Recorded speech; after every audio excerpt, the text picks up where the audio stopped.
আজকে যেহেতু হচ্ছে সেই সম্বন্ধে আমি কিছু বলছি। অবশ্য সমাজের অনেকেই মনে করেন নারী হলো নরকের দ্বার। আমি মনে করি মহান আল্লাহ নারী জাতিকে তৈরি করেছেন কতই না রহমতের মধ্য দিয়ে। তাই তো সৃষ্টির সেরাই নারী।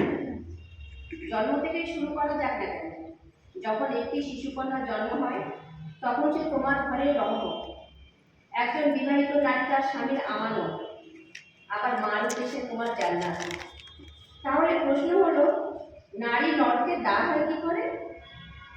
কেন এই নিষ্ঠুর সমাজ ভ্রূণ অবস্থা থেকে শুরু হয় নারীর উপর অত্যাচার, নষ্ট করা হয় কন্যা সন্তান, আবার কখনো কখনো লেখাপড়ার দিক দিয়েও শুরু হয় বাধা।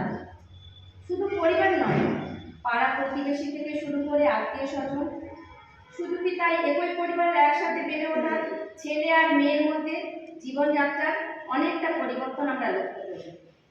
প্রথম থেকে শেখানো হয় তুমি মেয়ে, তোমাকে একটি গণ্ডির মধ্যে থেকে জীবনযাপন করতে হবে। তুমি কখনো নিজের মতো করে চলতে পারবে না, কখনো পুরুষের সমসাময়িক হতে। ভুলে যেতে হবে তোমার নিজের অধিকার, করতে পারবে না কোনো প্রতিবাদ। কেউ কিছু বললে মুখ বুজে সব সহ্য করতে হবে, প্রতিবাদ করলেই তুমি শেষ। এই পুরুষতান্ত্রিক সমাজ ভুলে যায় একজন নারী গর্ভেই তার জন্ম, ভুলে যায় নারী